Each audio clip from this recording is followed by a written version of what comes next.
Hey everyone, just before we get into this episode, I'd like to draw your attention to a new show on this podcast feed, and that is Morgan Hasn't Seen, where I am joined by Janine the Machine for some first-time watches of fairly major movies that have just slipped past me.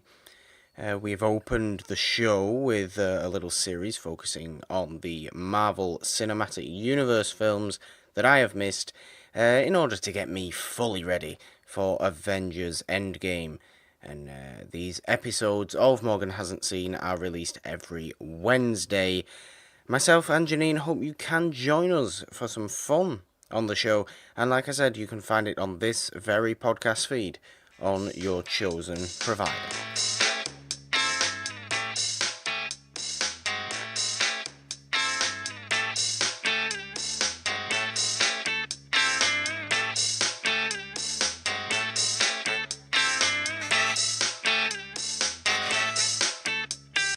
Hello everyone, welcome back to the final episode of Musical March on It's a Wonderful Podcast. It's a sad day, but also a very, very happy day. It is episode 49, that's right, 50 is next week. I haven't planned anything. I don't know if Nolan's planned anything. I planned a midlife crisis. It's fair enough, that's perfectly understandable. Quarter life crisis. 50 is the new 25. But yes, this week, we, as you can hear, we have Rachel Silvestrini back, who has been a staple of Musical March on this show, and we are in love with her for it. Hi, Rachel. Hello, everyone. I'm so sad it's over, but oh, what a ride it's been. I'm really glad to be off that cargo plane that Brandon shipped me off on. Good. Yeah, I'm glad you made it back okay. I mean, it was better than the basement, but I'm still annoyed at him. We're gonna have to air out our differences next time he's on the show.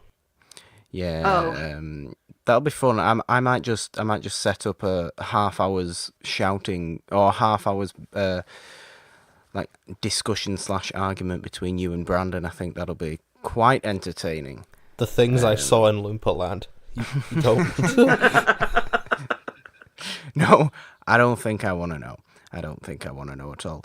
But yes, this week, guys, we are talking Rachel's pick, because we were nice and we let Rachel pick one, seeing as she's been so great all month on the show. Rachel, what was this ridiculous movie that you picked this week? So this is one that not a lot of people may have heard of. It's called Paint Your Wagon. It came out in 1969, directed by Josh Logan, and it surprisingly has Clint Eastwood singing not one, not two, but 3 songs. Pretty well, I might add. It takes place back in the gold rush, when everybody is coming out to California, and there's really no laws. And so it's all about these gold miners that are just trying to find their piece of land, their piece of life, and it gets a little weird. Yeah, it does. But it's one of the most progressive musicals. It also kind of is centered around gold rush. I called it gold rush gentrification. That's fair. As the movie goes on, there's some really great songs. It is incredibly long. It's about 2 hours and 45 minutes. But it does have an intermission built in. So the movie is really only like 225. So not quite Infinity War length. No. But there's some really great characters. There's really great songs. It's not a typical musical in that there's not a lot of dancing.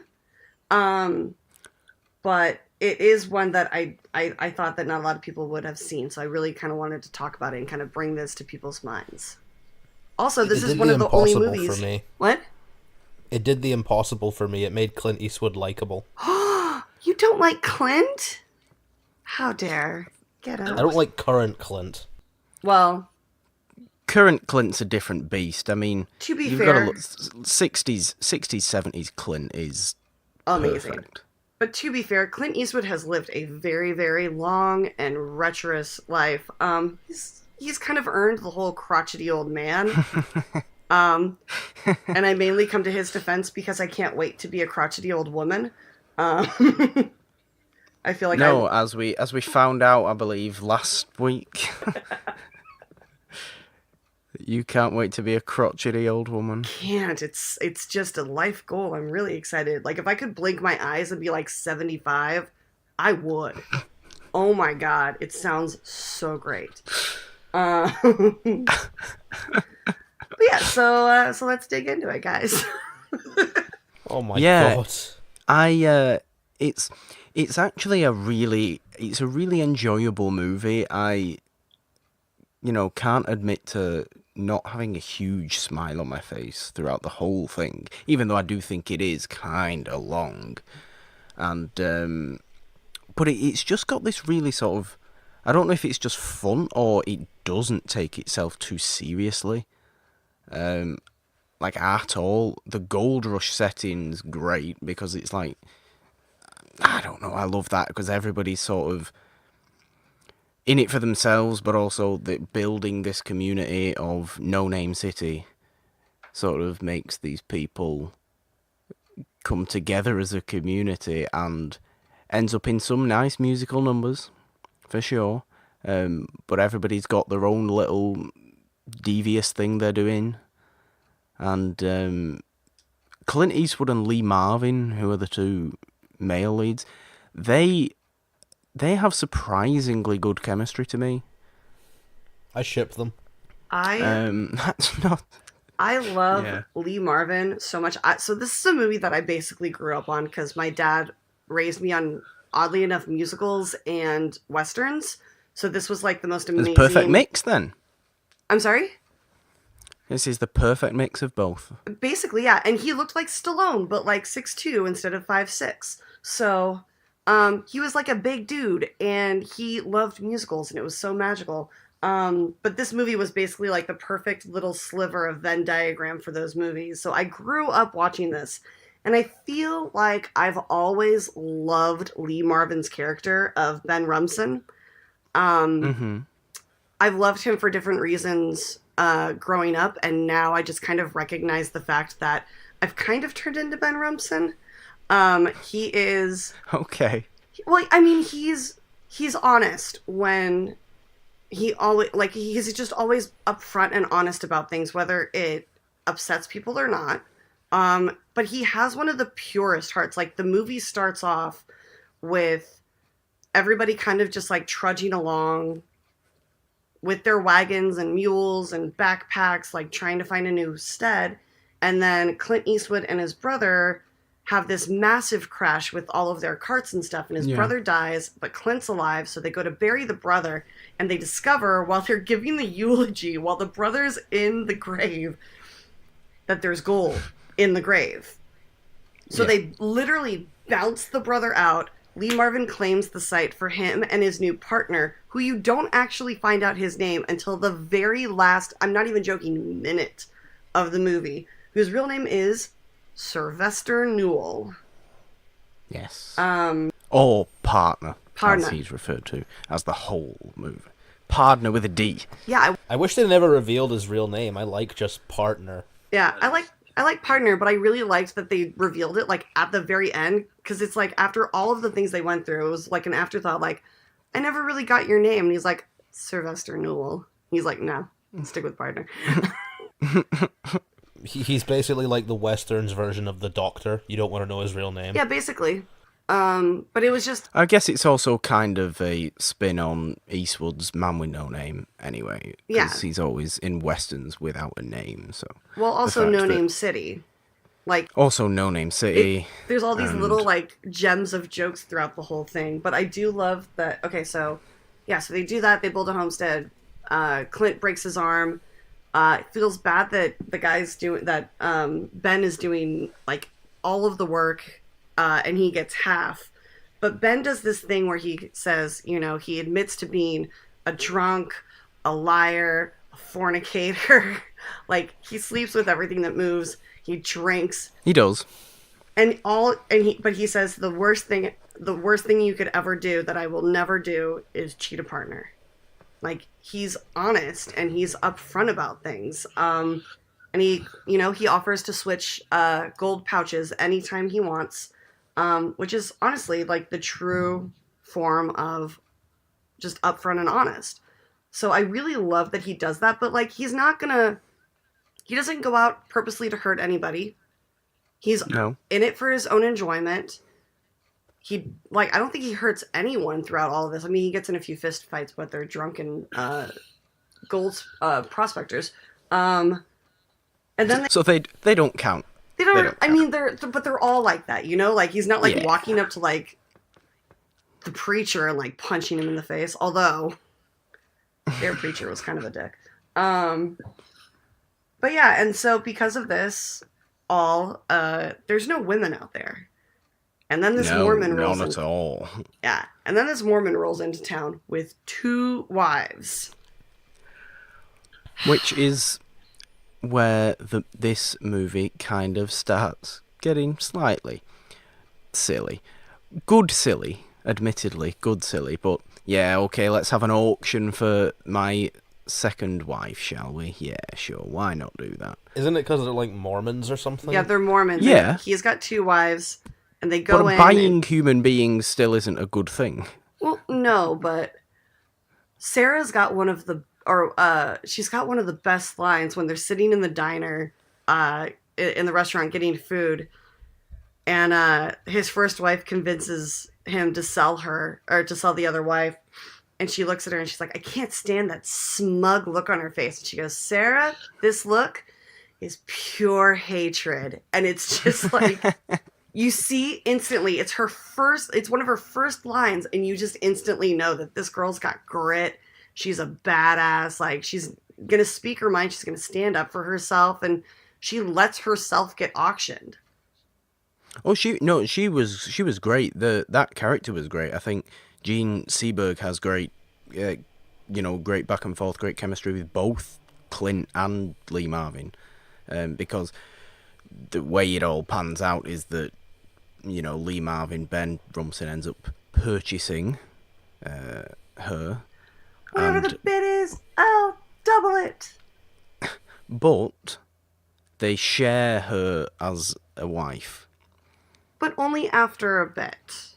Only after a bit, but it becomes a thing, and it becomes a little bit of like... You're making this sound like a porn, and it's not. Let me explain.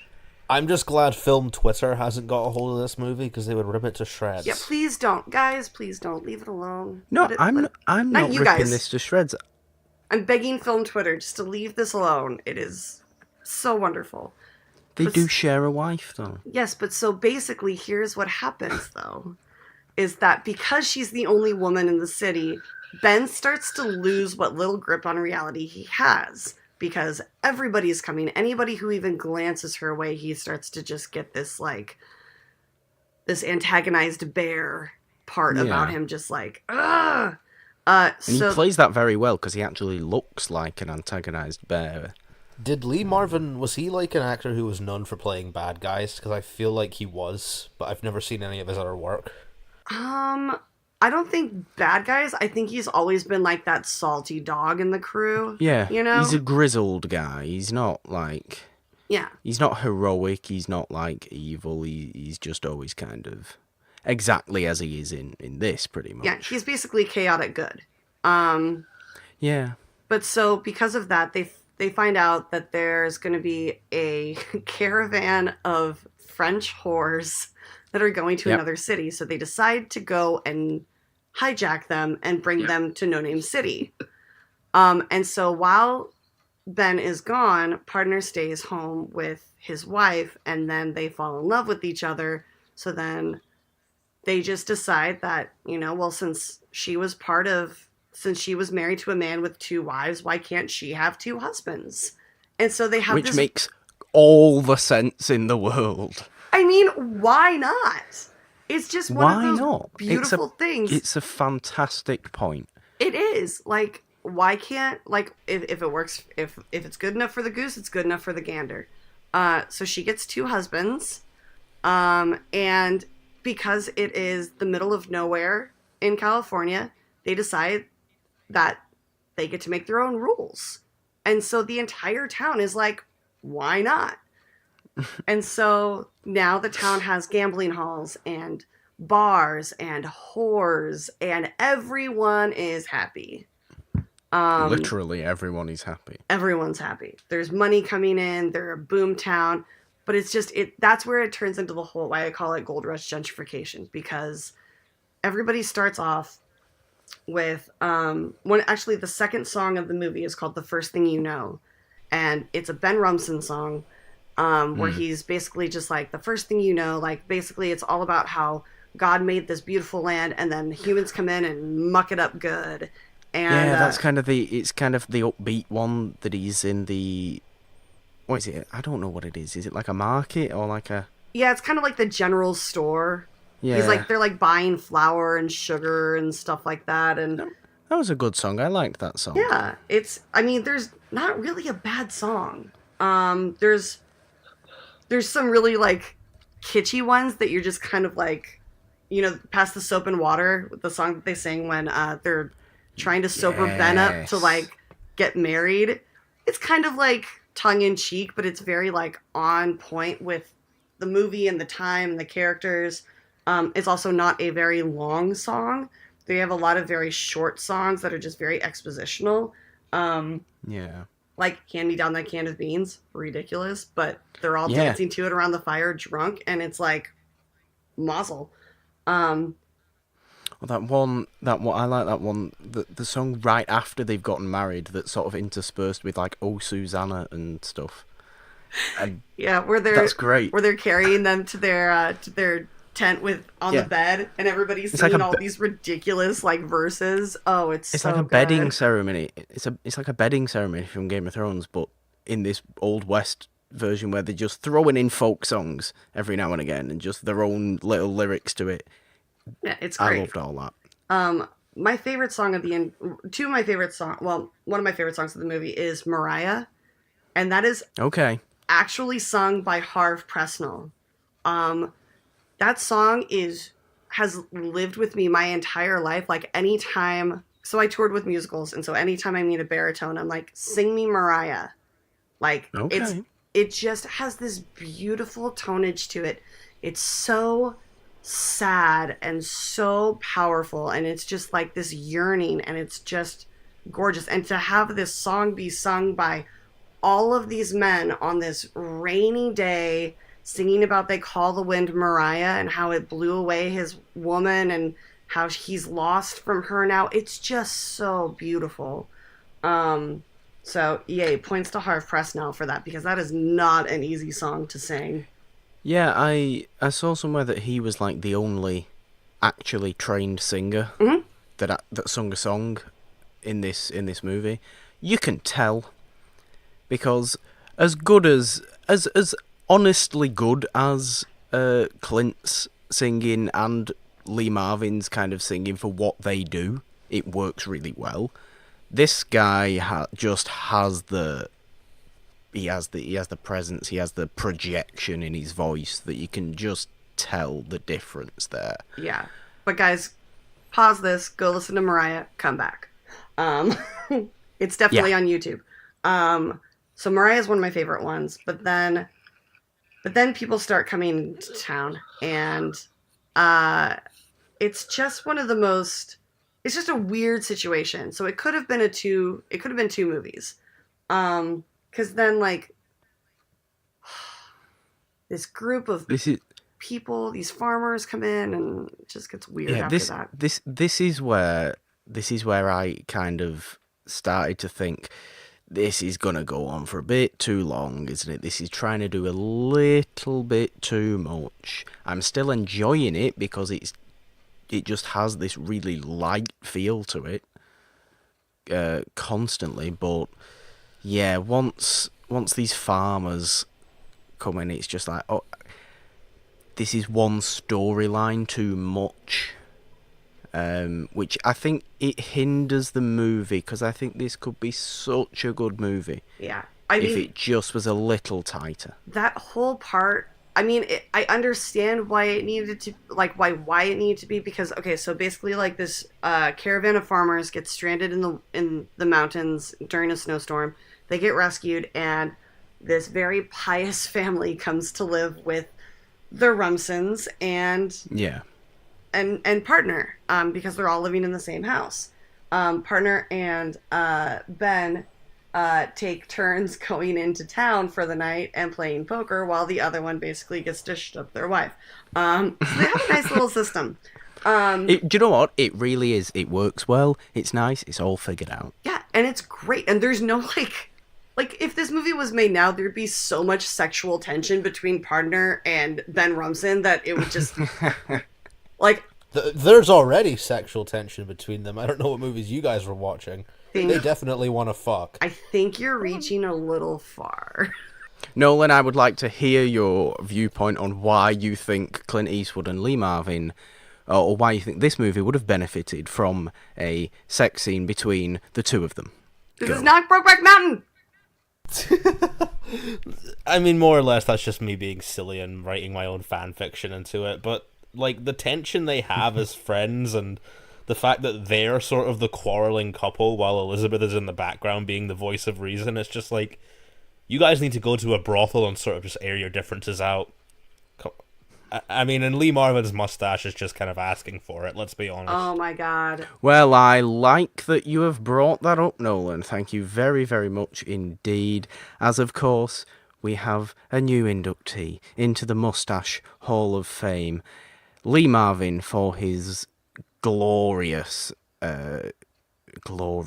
facial hair in this movie. I feel like Sam Elliott must have modelled his look off Lee Marvin. I mean, I feel like the two got together and were just had like a mustache praise off. Yeah, Lee Marvin's facial hair in this is just majestic. Because it's not just the mustache, it's the chops. And they're so perfectly even, and it's so beautiful. Yeah, this may actually be my favorite facial hair in the Mustache Hall of Fame. I'm gonna make a bold statement that this might actually be so far my favorite piece of facial hair in the Mustache Hall of Fame. So congratulations, Lee Marvin. You have gone alongside the recent likes of who has been put in recently. I have a list. Frank Morgan from The Wizard of Oz was the last one. So yeah, you've gone alongside Frank Morgan from last week. Well done, Lee Marvin. Clint Eastwood really surprised me in this, because I'm used to seeing him as like the sort of silent, methodical, badass guy, like in a lot of his movies now, and currently now being the crotchety old man that yells at chairs. But it was so strange to me seeing him as like this really innocent, romantic guy who's kind of like a man of few words, but when he does say them, they always make a big impact. He smiles in this one too. It is kind of unusual when you think about it, but it works really well. It shows the kind of quality that Clint had in this sort of peak time of his career, where he could. He had this sort. He was known for playing the more silent badasses, like you said, like in the Dollars trilogy, or even whether it's like Dirty Harry. I mean, Dirty Harry's a badass. He kind of doesn't say a lot. He gets stuff done. But this, is definitely it's a sweeter role for Clint, and he does pull it off. Partner now has basically become Ben Hanscom, like as he's gotten older. He's become that character in real life. That's fair. I mean, that is fair.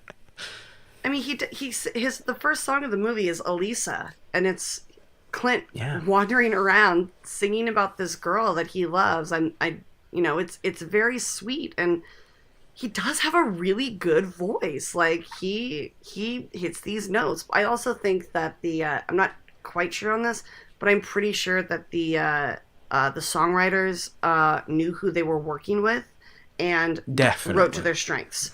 So like you're not going to hear Clint trying to hit a high C. It's not that type of a movie. This musical is very rare in the fact that there's no showstopper. There's no big choreographed numbers. There's no like stand up and applaud. Like it's a very good musical, but it's just kind of like this middle of the road, like just a guy walking down the street singing, you know? Like it's not Yeah.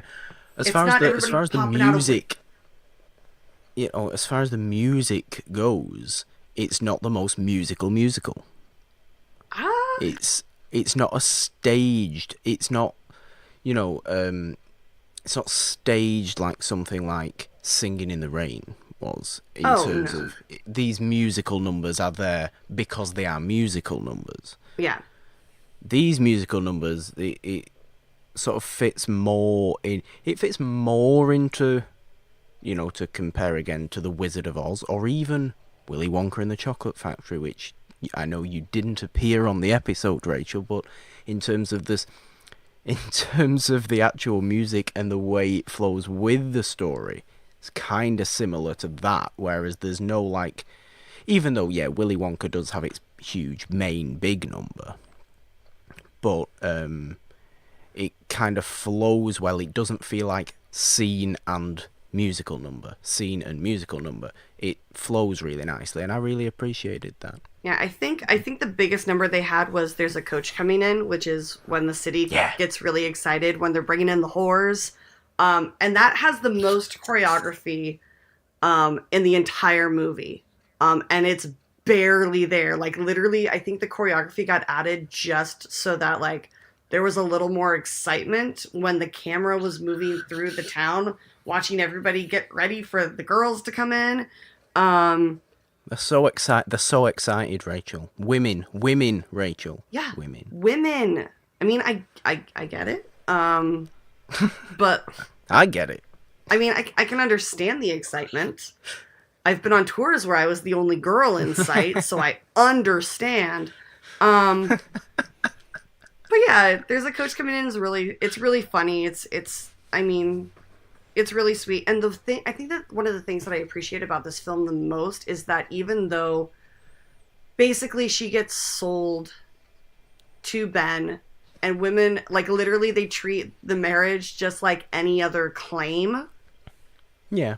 And so in saying that, like, you know, the divorce is final if a claim gets abandoned for 30 days. So if Ben's gone 30 days, she's technically an abandoned claim and partner can claim her as his own. Like, if you overlook that, which I'm not necessarily, look, I do have a problem with the buying and selling of human beings. Right. The treatment of human beings as property. But then you meet her, and that first night she pulls a gun on Ben. She is great. And she is great. But because of that introduction with her, where she pulls the gun on Ben in the tent, you know that she will defend herself and will leave if she has to.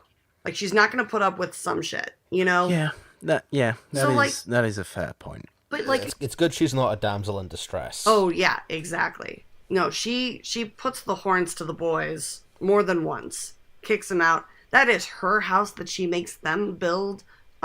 She's great. I adore her. I can't stand her song though. Million Miles Away Behind My Door. Like, no. Like, I understand the feeling, but like, it's the song that I fast forward through every time. Every musical has that one song that nobody really cares about, and it's hers. The one that really stuck with me was the one that I think it was sampling Jack and Jill. Jack and Jill. What was this one?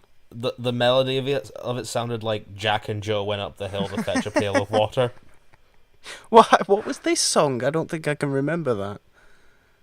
It sounds a lot like that old nursery rhyme to me. I can't remember the title of it, but it had the same melody of Jack and Jill went up the hill. What was happening at this time? It was. I know it was before the intermission. I think it was like right before that. Oh, there's a coach coming in. There's a coach coming in. Yeah. It did have it felt like a sampled melody to me. I'll probably find it after this and send it in our group chat, but that one got stuck in my head. Very easily. Like Rachel said, I think it is the biggest number in there, and it works quite nicely at being right before the intermission, because it does have an intermission. You know, all the people in the movie theater, in the cinema watching this hear there's a coach coming in, and then they're all happy because it's nice and upbeat and driving, and yay, everybody's up, and then we intermission, and there's a nice little break for everybody to talk about it, and then they come in for the what I think slightly weaker second half. Well, before that, as you see the coach coming in, literally into the town, you'll see the sign that hangs above the street for No Name City, and it says, No Name City, the healthiest city in the West. Healthy as in HELLTHIEST. Population drunk. And I love the fact that is such a small detail that you see for maybe 20 seconds throughout the entire film. But it's one of my favorite things. I didn't even notice that. I literally had to pause it and rewind it. I was like, wait, what does that say again? But I just like that it says the healthiest city in the West. God bless him. But there's so much and there's so much foreshadowing to hell and sinking into the pit. Because after the farmers come in, she somehow accidentally tells this very religious family that Pardner is her husband, but her last name is Rumson, and that Mr. Rumson, coincidentally, is not her husband. It's just a coincidence. And so Ben has to go and stay with Mad Jack Duncan, who is played by Ray Walston, who does not get enough credit in this movie. I love him dearly. Who has another fantastic mustache, and he is a tiny ginger man. True. However, like Morgan. I disregard... I'm not tiny, okay? No, he's not. Ray Walston is tiny. I disregard Mad Jack for having the world's worst Scottish accent. Yeah, but he's so... Nolan, please rant on for 5 minutes. When Mad Jack and Lee Marvin get together, it's pure, they have a relationship like most females do in cinema these days. They are... I do not disagree. So close, and they're such good friends, and they're just the most lovely, wonderful things. They get drunk together, they get in fights, sometimes physical, but they are my favorite characters in the entire movie. I do not disagree that they are wonderful to watch and that their friendship is great. I simply have a problem with the really bad accent. Yep. Nolan, what do you think about the kind of terrible Scottish accent in this? Would you call it racist, Nolan?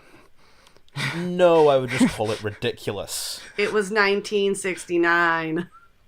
What is the deal with... How come, British actors can do American accents and come off kind of convincing, but when it comes to American actors, not only are they kind of cringy with Brit accents, when they do Scottish accents, they sound like they're on fucking Saturday Night Live. I don't think that Ray Walston is American. I think he's British. Let me check. Well, he's still doing a very bad Scottish accent then. I'm not. If he is actually Scottish, people in Scotland don't talk like that anymore. Oh, he is American. Some. I'm not gonna lie. There's some that still talk like what the rest of the world thinks a Scottish person is. He is American. He is American. I take it back. He is American. He is American. Okay. I thought for some reason he wasn't. We don't all sound like fucking Shrek, okay? No, we know you don't, and we know that. But it's also a caricature, so. It is a caricature, and yeah, that I will accept that. But I'm not the Scottish person in the room, you see. So he the only thing he was missing was bagpipes and a kilt, and the Loch Ness monster on his shoulder. You can't wear a kilt when you're digging for gold. That's how your nuts get dusty. You also shouldn't wear a kilt anywhere because they're very uncomfortable. What? They are the most uncomfortable piece of clothing you will ever wear. As a woman, I can say that is not true.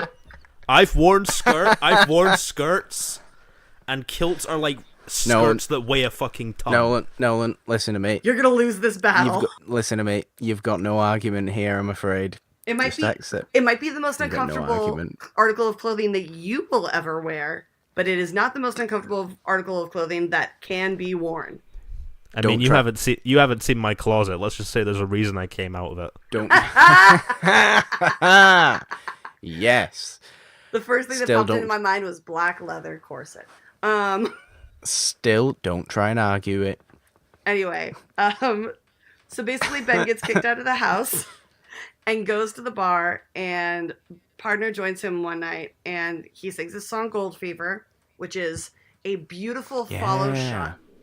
And it's just this kind of like chill, like almost has like a 70s vibe to it.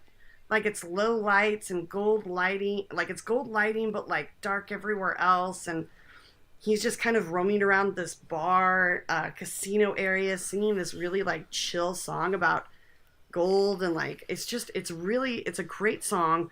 And then they get into this whole discussion about how there's so much, it shows a lot of people dropping their gold pouches and gold dust spilling onto the floor, and people just kind of brush it between the slats of the floor. And they come up with this genius idea to tunnel underneath the bars, casinos, and whorehouses to collect. A genius idea. Genius. I mean, so good. And I mean, like the fact that they were able to be sober enough to realize to put in like structural supports in the tunnels. Amazing. Yeah, I guess. So they tunnel underneath, they literally honeycomb all throughout the city, underneath every building, collect all this dust, and it's so good. And Ben decides to take the son of the farmers into town, and partner brings him in to show him what a gold mine looks like, and then Ben takes him to show him the finer things in life. Which, honestly, is probably my favourite part. It's very funny, and this film is kind of littered with this really, really funny humour, really good sense of humour. Like you said before with the sign for No Name City, it's just really these really small things, but this whole but this whole scene with the farmer's son and Ben is just funny. Ben's confusion at his just ability to, he just takes the whiskey like a champ, and Ben's just looking at him like, you okay?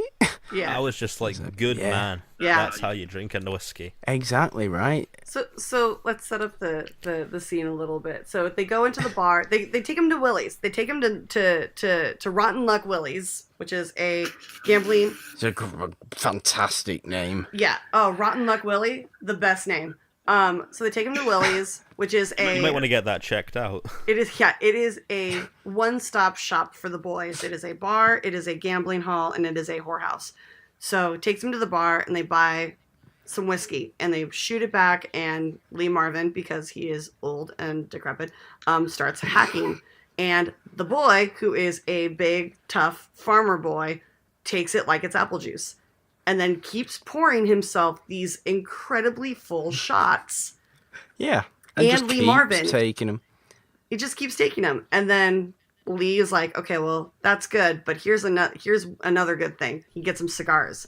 Lights up and he goes, isn't that the strongest thing you've ever had? He goes, oh, it tastes really good. And then Lee Marvin starts hacking it up. And then this sweet little farmer boy sees the girls. He does. Are they on the menu? He goes, they are the menu. Oh, jeez. And so he takes him upstairs, and he knocks on a door, and he goes, it says one of the best lines. I mean, Lee Marvin has the best lines in this entire movie. All of his lines are just like one-shots. But he takes him to the door, and he goes, I give you the boy, give me back the man. Or bring you the boy, give me back the man. And all you see is an arm extend out of the door. He puts his hand in hers, and he has the biggest grin on his face. He is so excited and so happy. He is. It's just the purest. It really is, and it makes it all the better that he is the sweetest, most innocent, young man of every single person. That he's He's taking the whiskey like a machine. He's taking the cigars and saying, yes, he's nice. I'll just... This, meanwhile, big, tough bear like Lee Marvin is just all... To be fair, Lee has also been beat down by life. Whiskey and cigars, all he was missing was a nice ribeye. Well, Yeah, yeah. just get the steak involved, but... Yeah, then he does go upstairs and decides to not keep anything to himself anymore. 5 minutes later, which He's a little bit of a podrick, is what I. yeah, Ends that's a good up pull. spending a lot of his time with the girls after that. So basically, No Name City has become like this hub of entertainment and tourist attraction almost, and so they decide to bring in a bear versus bull fight. Bad idea. Bad idea, especially in a city that is honeycombed with tunnels. There's a lot of bad ideas in this movie. Yeah, but no good story ever started with, so I have these salads. How do they do that on stage though? Was that just for the movie? I believe it's just for the movie. Yeah, I've never seen it on stage, but I know it is adapted for the stage. But so basically everybody gets into town, they're hanging out, they're waiting for this fight, and this crazy preacher that's been throughout the second half of the movie is like trying to tell them he's not objecting to the fight. He's objecting to it being on a Sunday. He's like, these animals shall not shed blood on the God's day. And I'm like, what? They just don't. Maybe not. Tomorrow it's fine. Tuesday, can we schedule in for Tuesday? Yeah, Monday's this fight? perfect, but Sunday, nope, that's God's day. So the preacher's in there, and he's constantly been telling Ben throughout this entire movie that he's going to hell, that he's gonna go sink into the depths of hell, and That he literally does. so he's standing. Yeah, so the preacher's standing in the arena and just sinks into this hole, into the tunnels, right in front of where Ben is sitting at a table, and the preacher looks up, and Ben just goes, "Welcome to hell, preacher!" Like. It's just so perfect and wonderful. And then, of course, the bull sinks down too, and chaos ensues. The whole city starts to sink, and that's the end of No Name City. Yeah. And then, so everybody's kind of moving on, Ends up anyways. Deep in the earth. And so Ben's like, "Well, I'm not staying." And so he and Partner go to leave, and Partner's still dearly in love with his wife. And Ben's just kind of like, "You're the better man. Just stay. Like, it's fine." So Partner hops off the wagon, and is reunited with his wife, and everybody walks off. And how did we pass over this? I know what you've passed over. Do you want me to say it? Yes. Wandering Star. Yes. I love that you know me so well. Ben has this song. That's a really good song. So when Ben gets kicked out by his wife, he wanders into town, and there are tons of people leaving because basically of gentrification. They can't afford to live there anymore. And so as all of these people are leaving town, Ben starts singing this song about I was born under a wandering star. And it's this very poignant, very like self-realized song about who he is and who most of these men are. Like, they're not people to settle down, you know. They don't they only stake in as deep as their tent stakes need to go, and then they rip them out and move on. And it's this beautiful song, and I love it, and I may have built my life around it, but There's nothing wrong with that. It's a very Western song. It is really a very Western movie song. yes, it's very like if somebody whips out their guitar at a campfire and starts singing this song, it would not be out of place. Please do that instead of singing Wonderwall. Yeah. First of definitely. all, don't do that. how dare you? Secondly, The guy who has a guitar at a party and only plays Wonderwall Okay. is the worst human on the planet. only yes, but you have to sing Wonderwall around a campfire. And also, the best things in life are dirty. is one of the cutest little like kick up your heels songs. It's really adorable. Yeah. Yeah. I mean, I do think that kind of the first instance of Wandering Star and then it again right at the end, it in this whole movie that's 2 hours 45 of kind of light-hearted nonsense. Yeah. To just sort of punch you with these two really kind of, like you said, self-realized, poignant, reiterations of the same song. It hits you very well, and it's very effective in doing that. I think it's a better movie for doing that, and it's a great little song. It is. Lee Marvin sings it really well because he has this incredibly rough, croaky voice, and it just works really well for that song and the tone of the song. I think actually I think Lee Marvin sings that better than Clint sings any of his songs. Really?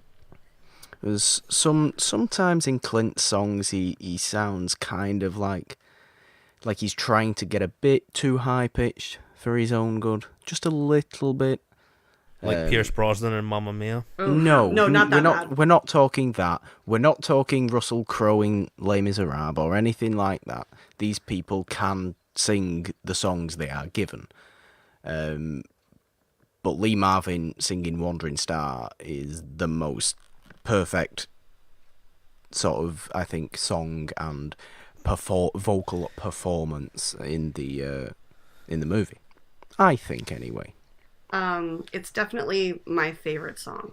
And it's just, it's perfect. Like, you really know who he is. Like, you don't have to watch the movie to know who Ben Rumson is if you just watch that one song. Yes. Yeah. Very sweet, very poignant, and very kind of like walking down the road kicking dirt a little bit.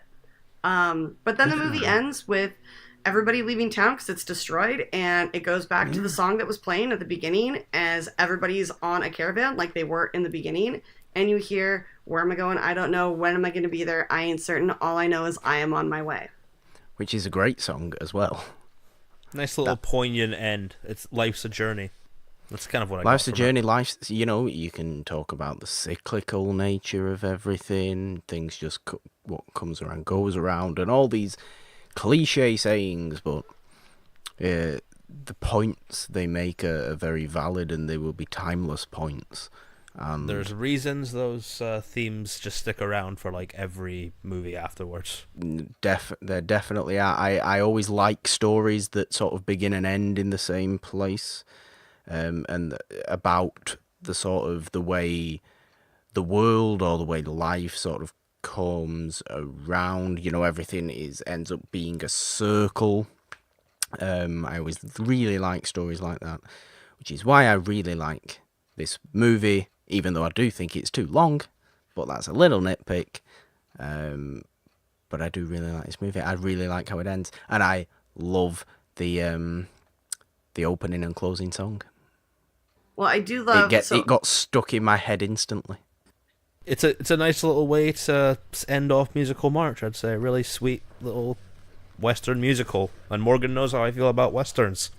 Yeah, Nolan's not the biggest fan of Westerns in general. But this wasn't like, I love that this was a movie set in Western times, but it wasn't a traditional Western. And it is a musical, but there's no big like show-stopping numbers, and there's no like the lead singer or the lead actors never dance. Like, there's not a dance step in their repertoire that they have to do. Like, it's nothing. Like, the choreography it's very is like homely. People putting down glasses or like taking shots or putting their cards. Like, it's very subtle, more motion choreography than it is dance choreography. I feel like it's the musical equivalent of going out to karaoke. It's more about who the people you're with than like the actual songs and stuff. But that's a nice little analogy, I must say. I like that. I do love Ben's quote, because after he sings "Born Under a Wandering Star" and everybody's leaving, somebody says to him, there's two kinds of people, blah, blah, blah. And Ben says, nope, there's two kinds of people, them going somewhere and them going nowhere. And that's what's true. And like every time Ben opens his mouth, it is like life lesson after life lesson after life. I mean, there's one of my favorites. Somebody asks him, you should read the Bible, Mr. Rumson. He goes, I have read the Bible, Mrs. Fenty. She goes, didn't that discourage you from drinking? He goes, no, but it sure killed my appetite for reading. Like, I mean, I'm not gonna lie. If there's one book that would put me off reading, it'd be the Bible. I don't know. The Bible's kind of wild. To be fair, the Bible does have very fun stories. Some wicked, crazy stories. Yeah, Ben also says, I'm an ex-citizen of nowhere, and sometimes I get a mighty homesick. Like, You're not not wrong. The man's a goddamn poet. You are not wrong when you say that a lot of the things that are coming out of Ben Rumson's mouth are life lessons, and he just has these killer lines seemingly every time he opens his mouth. I love that you love this movie so much. I do. I actually quote it quite regularly, and nobody realizes it, because like when they're doing the whole like town debate on whether they should go get the girls, somebody asks if he could do something a little bit more sober. He goes, nope, sorry guys, it's getting worse every day. Like, he's just so good. Yeah, it really is. Nolan, let's get some more of your thoughts on this overall sort of movie, like in terms of your feelings towards it. Did you even like the movie? I did. I thought it was very fun. This is one of the musicals that I would happily rewatch. I did a funny thing with it, actually. I watched it late one night, like at midnight, and then when the intermission came, like I felt like, okay, I'll watch the rest of it tomorrow. So it felt like a true sort of intermission sequence, and then watch the rest of it then, and I had fun with it. Like, but it's not made me so much want to rewatch the movie immediately. It's made me curious to see what it would be like on stage. Yeah. That's fair. I think, yeah, because it seems like it would be. I mean, for you saying that there are no huge dance numbers or even huge music numbers in the whole thing, it seems like it would be a really big stage production, just because of the sort of scale of the whole thing. Or is it, is it scaled up for the movie? Definitely scaled up for the movie. Probably should be. It's basic. So the reason that the movie looks so big is because they were actually shooting in the Sierras, and they wanted to give the scope of the land so that they could show, like, this is a huge, like, this is what they, encountered when they were coming across the country and saw the Sierras and like came over, and these are the hills, and it's a big area, and so they wanted to give that kind of a grand scope of things. But on stage, like, there are potentials for showstoppers. Like, they could turn There's a Coach Coming In into a very large, almost Be Our Guest type show-stopping number. Like, I can absolutely see it. They just chose not to, I think, because they were outside working with the elements, and wasn't it also like radically over budget? I'm sorry? And wasn't this movie radically over budget? I mean, yeah.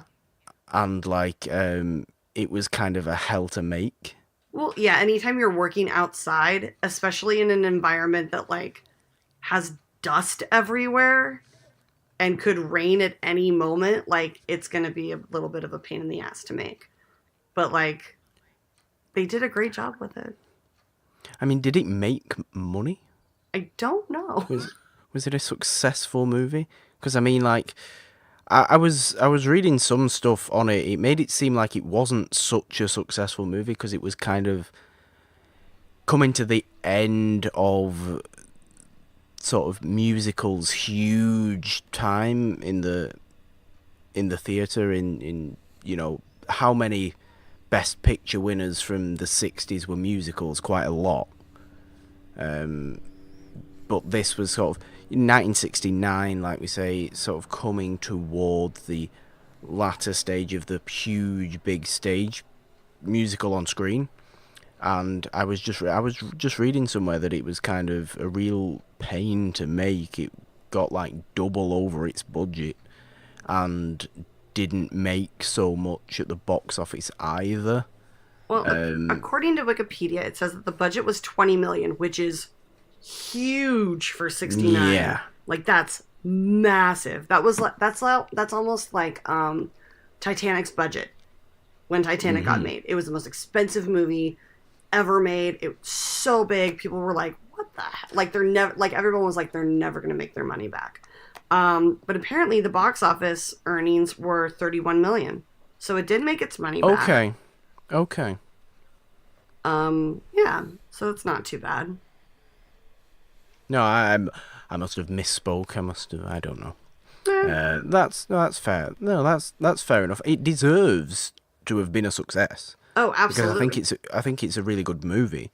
It's a lot more humble than most like big showstopper musicals. Well, yeah, it's like a step down. It's very like it's not a Singing in the Rain. It's not even Seven Brides for Seven Brothers, which has huge dance numbers, which was actually my second choice for this, but everybody's seen that pretty much. Even though I love it so dearly. You just wanted to pick someone that very, very few people have seen. I did. Not because whenever I mention this movie, people get this glazed over look of like, Clint Eastwood was in a musical? Like, well, if you remember, that's exactly what we were doing. I know. At the end of last week, when you said, "Let's do Paint Your Wagon," it was like, okay, Clint Eastwood sings? No, but actually, legit, yeah. I tried reassuring you and kind of hopefully gave you hope, but you know, it is one of my favorite movies that I love bringing up every now and then. It just reminds me of my dad and my childhood, and I mean, I grew up in California, and the movie's about California, so it's kind of nice. Yeah. If you could paint your own wagon, what paint job would you give it? Black like my soul. No, Black like your soul. I don't know. Flames on the side. Absolutely. Oh, I'm gonna rock a rainbow wagon. Of course. I had no doubt. With streamers coming off the hubcaps? Yep. Absolutely. Yeah. Blasting Mariah Carey down the road. Nolan, I don't think you need to. I don't think you need to ask me. I'm pretty sure you'd know what my answer is going to be if I was to paint my wagon any color. Purple, because of your love of Justin Bieber. Exactly. That's exactly the reason I. Do you know what? That is exactly the reason I love purple, and not a lot of people know that. Because of Bieber? Please tell me you're joking. I am joking. Of course, I'm joking. Jesus, Rachel. Does Morgan look like a Justin Bieber fan? Let's be honest. Look at me, Rachel. Do I? No. Good. No, you do not. Which is why I had to double check. Yeah. No, I'd like a nice purple wagon. I could see myself, me in front in the purple wagon, and then Rachel in the black wagon, and then Nolan bringing, in the rainbow wagon. He's the one that catches everybody's eye. Oh yeah. Which is always good. Always good. People would, although it would attract thieves and bandits. So I'm not quite. But I think that we would just turn it into a massive dance party.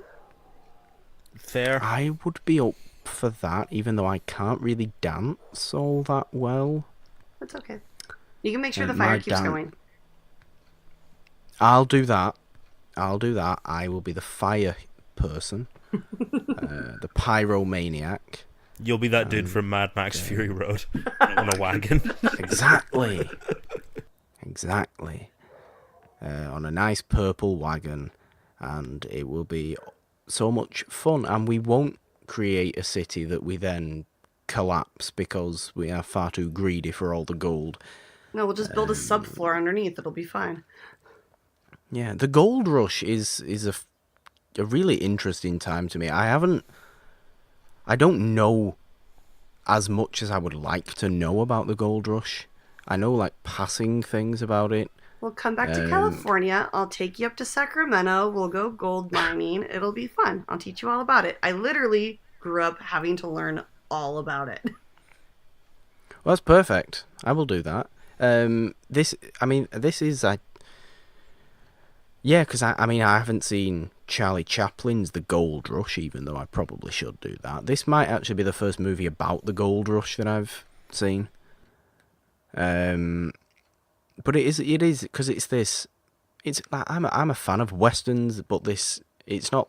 The Gold Rush is westerns, but it's like it's not Texas westerns. It's very California Oregon westerns. It's California westerns. There are trees here. There are hills and stuff like that. It's not barren desert. No, we're not herding cattle. We're mining for gold. Yeah. So it's this really sort of. It just makes me want to go and check out some more Gold Rush stuff. Because I'm a history guy as well, and I like to know as much as possible about any little bit of history anywhere that interests me. The Gold Rush is fascinating. It is incredibly, like, when you realize what these guys were, like, the situations that these guys were living in during that time, like, when it shows Ben and partner living in a tent, and then it rains and they sing the song Mariah, you're like, holy shit, they're just sleeping in mud. Like, there's not a floor to their tents like nowadays. They're sleeping on mud. Like, it's intense. It is intense. It is intense. Jesus. Yes! Thank you. Thank you. Oh. Rachel wanted that, Nolan. You know Rachel wanted that. As much as you might be sighing, I know. She very clearly wanted me to make that joke. I softballed that so soft. I just smacked it clean out the park because the pitch was dreadful. It was not a good pitch. No, it was a perfect setup. It was a perfect setup, but not a good pitch. No, it was the perfect pitch. I let you hit it out of the park. Which would be bad for your team. No, but for the joke was... Never mind, baseball analogy. Never mind, screw baseball. Telling Brandon you said that. Dear. Brandon knows Oh yeah, then he'll ship you off to fucking Loompa Land. I am becoming a fan of baseball. Baseball season has just started. Actually. Yesterday, 2 days ago, So, whatever, a while ago when this airs. Yesterday, as of this air date. So yeah, I'm actually becoming a baseball fan. So Brandon can't hate me anymore. I'm doing this all for Brandon. I just refuse to have him hate me. I mean, you guys are both amazing catches. You are. I strongly disagree with that. Brandon is not a catch at all. Don't you talk about my friends like that. I mean, I would say how handsome Brandon is, but that would make me sound kind of Stockholm syndrome-y.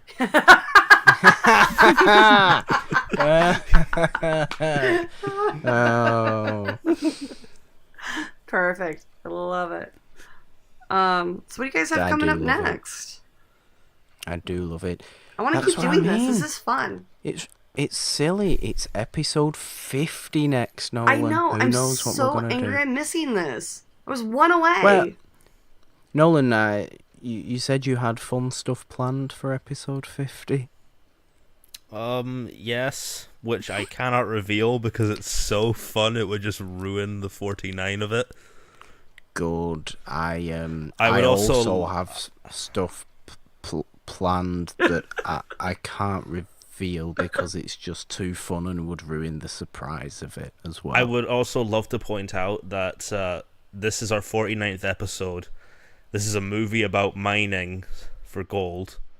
Morgan is a massive Scooby-Doo fan. And there's a villain called the Miner 49er. I adore this in every way Full circle. possible. Full circle. Everything's just full circle, and I absolutely love it. The Miner 49er, not a great Scooby-Doo villain, but a serviceable one. And also the San Francisco 49ers. which are not a baseball team. No, they're football. They are a football team. But they are a California-based football team. Football as in American football, guys, not soccer. Yeah, I know. What's soccer? It's what Americans call football. I know what it is. I'm just being British. Instead of American football being oblong ball. Don't you mean rugby? I've learned to accept... No. Americans are scared little girls and wear pads. Ah. And American football is forward. also... We have forward passes. Okay, American football, the tackles are also way more aggressive and way more intense. They need pads and helmets. If you tackled like that in rugby, there would be deaths. Yeah. We also don't pick our players up by their thighs. We should, but we don't. You'd like that. I love rugby. Those boys are just chew toys. Yeah, I said it. I meant it. Yeah. Tell me I'm wrong. I don't disagree. But, yeah. Just want to. So what's been happening, guys? What's been happening? Let's close off Musical March in a bit of a stupid way now. Seems like we've said all we wanted to say about the very fun and very enjoyable, and go and watch it, guys. Paint Your Wagon. It's like $3 on Amazon. Just rent it, buy it. Just watch it, guys. It's so much fun. Yeah. Clint Eastwood, Lee Marvin, Gene Seberg, whoever the guy doing the Scottish Ray voice Walston was. and Harv Ray Presnell. And Harv Presnell, there you go. If they ever remake it, it should be David Tennant in that role. If you ever... What is yeah, because Rotten he's Luck actually Willie? Scottish, at least. No, He's actually Scottish, and he could play a mad dude. No, I would rather have him as Ben. Slight thing there, since I mentioned that, David Tennant's podcast, if you haven't heard it, it's the most delightful thing on the internet, besides this. I'm very, very glad you said besides this, then I was going to come at you with all the evil. I was going to say, what do you mean? Are you endorsing David Tennant's podcast more than you're endorsing our own? More. No. But David Tennant is a gift to us all. He's delightful. He is. And wonderful. And some wild stuff did happen this week. It was your birthday this week, Nolan, so I assume... Oh yeah, that happened. I assume that some wild stuff did happen. Did you perchance do any wild things on your birthday? I did see a little movie called Shazam. Is the embargo lifted? Yeah, it is.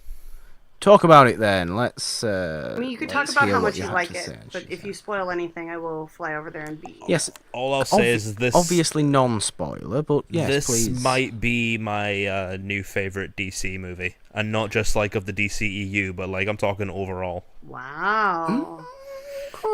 I mean, this is a movie that is very personal to you, of course, and Levi. You've been looking forward to this for a long time. Mm-hmm. I've been looking forward to Shazam ever since like Dwayne Johnson was cast as Black Adam ages ago. Yeah. And also, Zach Levi is perfect. Zachary Levi is a very handsome man and a very gorgeous, beautiful man, and I'm gonna miss out my chance to meet him because he's going to Dubai Comic-Con, and I don't live in Dubai anymore. Sorry, I did not see how that was a... Okay, now that I know that you used to live in Dubai, I understand. I was very confused for a second. I was like, you know, Dubai is like... But something else did happen last week. Whenever Nolan brings up that he lived in Dubai and the fact that he's kind of sad that he no longer lives in Dubai, I always get confused because Dubai's just... Is it? Heat. Hot. Not all the time. All the time. The only time it's like moderately decent outside in Dubai is winter.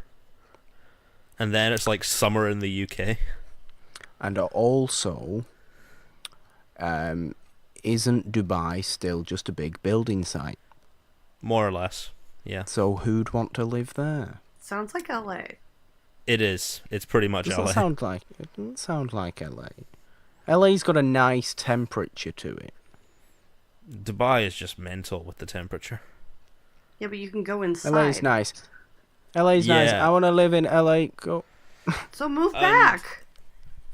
Also, last week, Stories as Lessons did come back. Certainly did. Nice. I didn't do one about How to Train Your Dragon yet because that one is on hold until I can get the How to Train Your Dragon 3 footage legally. Okay. So I mean, it's a good idea to get it legally. To be fair, you don't want to. So instead, I talked about a little childhood favorite. I talked about Matilda. Such a good movie. Oh, Miss Honey. I rewatched it on Netflix and I was surprised at how much it held up. Yeah, it's a good movie. And it is not my favourite Roald Dahl movie, of course, and as we all know. The next one, all I'm gonna say, it's a pretty big topic. See what you did there. I think Rachel got that joke, Nolan. Somehow I think Rachel might have understood that joke. And Rachel, being the big Disney fan she is, as a little birthday present to myself, I ordered myself Kingdom Hearts for the first time on my PS2. I've never played them, and I want to have fun with those. Absolutely. Because right now on my PS2, I've just been reliving those dreadful Harry Potter games.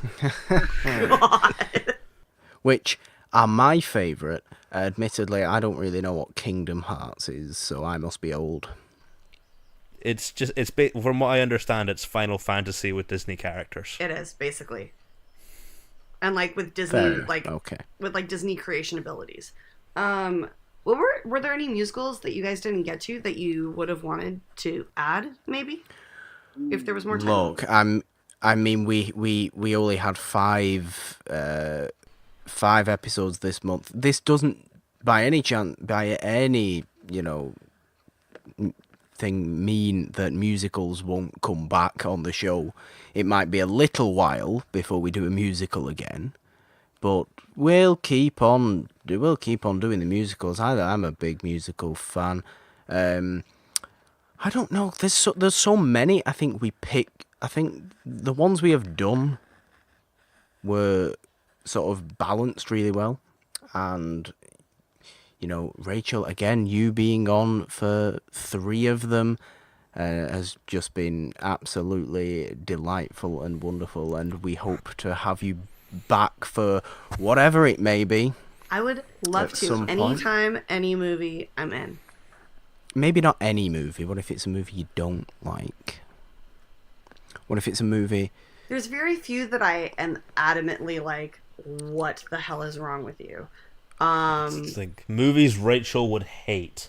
I will pick one, and if you can figure out a movie that I vehemently dislike, I'll ask around. I have sources. Shut up, Janine.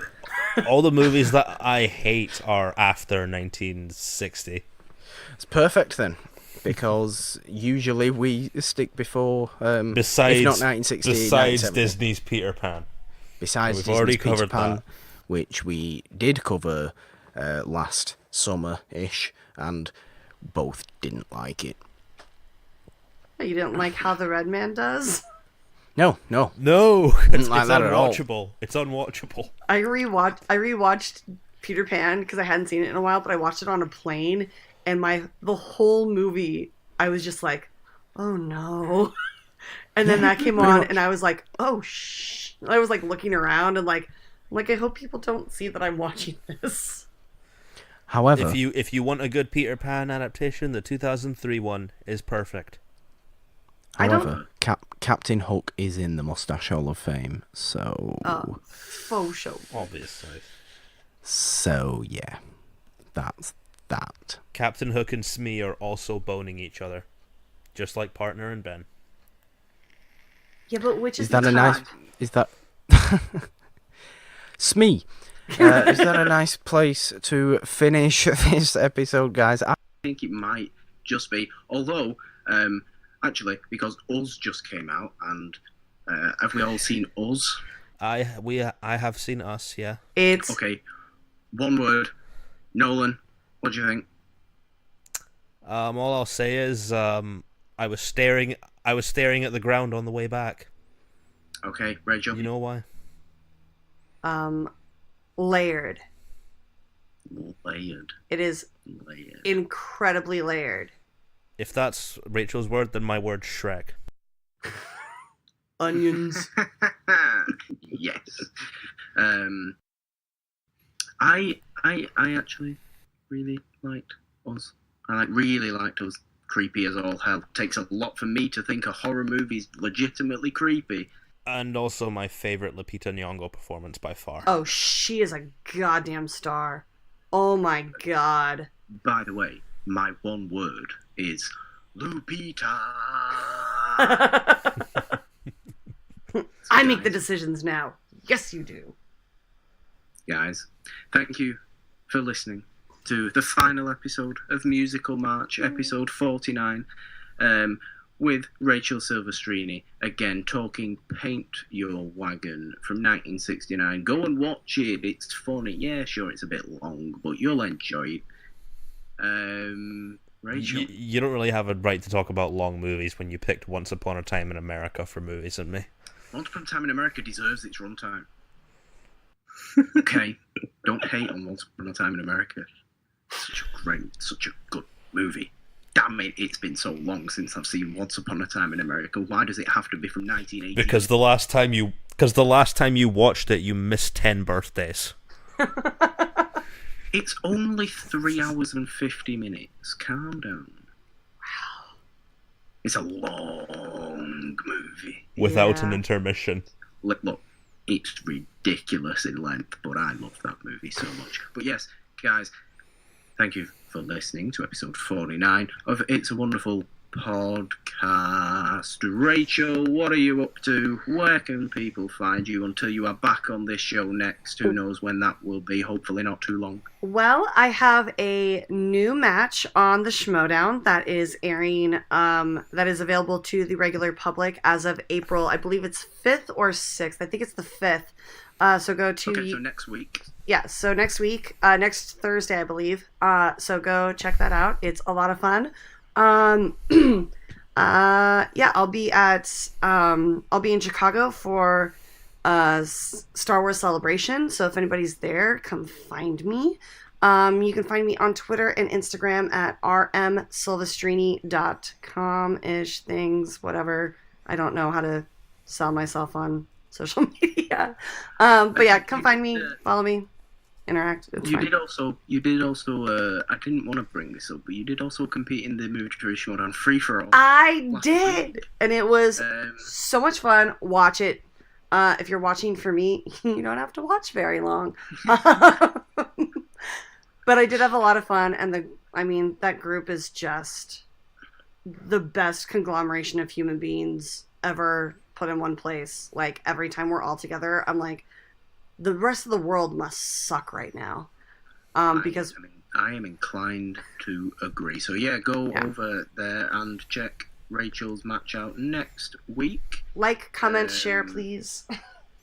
Like, comment, share, do all the stuff. Get Rachel more of a prominent force on the Schmodown because she deserves it, because she's great. Thank you. Nolan, apart from stories as lessons, what are you up to? What have you been doing? I've been replaying some old PS2 games. I've been reading some books. I've been getting a little bit of an update regarding Moonflower. Oh, very nice. Okay, you want to leave it there and as a bit of a tease? Yeah, you know what? I'm going to leave it as a little bit of a tease, and I'll tell you guys what happened afterwards. Yes. Perfect. And where can everybody find you, as they always can? Find me at Nolan Dean on YouTube, at NolanDean27 on Twitter, at The Life and Times of Nolan Dean on Instagram. Morgan, feel free to make fun of my stupid Instagram name. I'm over making fun of your Instagram name, to be perfectly honest, because I'm a nice person. Guys, you can check me out and follow me on Twitter at the Purple Dawn with a 3 instead of the E in the. Just the Purple Dawn with no number on Instagram. Because Instagram likes me as opposed to Twitter that doesn't like me. Rachel, did you know that Twitter doesn't like me? Twitter doesn't like anything nowadays, let's be honest. Twitter doesn't like anyone. Twitter's kind of a sad sod. I also should reiterate, that the 3 is in there because 3 is the magic number. 3. You can follow the podcast on Twitter at It's a Wonderful One with the number 1. Use the hashtag It's a Wonderful One to talk to us about all the musicals and Paint Your Wagon and whatever you want to see for episode 50 and going forward to the next 50. You can find the show on Apple Podcasts, Spotify, Podbean, Stitcher, Castbox, Overcast, which is a new one that I was made aware of that we're on. Anyway, podcast provider, your chosen podcast provider, we will probably be there. And if you're not there, and if we're not there, I should say, if we're not there, let us know. And I'll see what I can do about getting us on there. Because we want to be able to expand to everyone so the most people possible can listen, even though we are an admittedly tiny show. Guys, thank you for listening again. Until next week, episode 50, God knows what we'll be doing. I don't know. We don't even have a movie. It's probably just going to be me and Nolan shouting at each other for an hour. But we're nicer than that. Bye, guys. Bye. Does Nolan see us out quickly? If you're going to paint your wagon, paint it rainbow with streamers. Boo.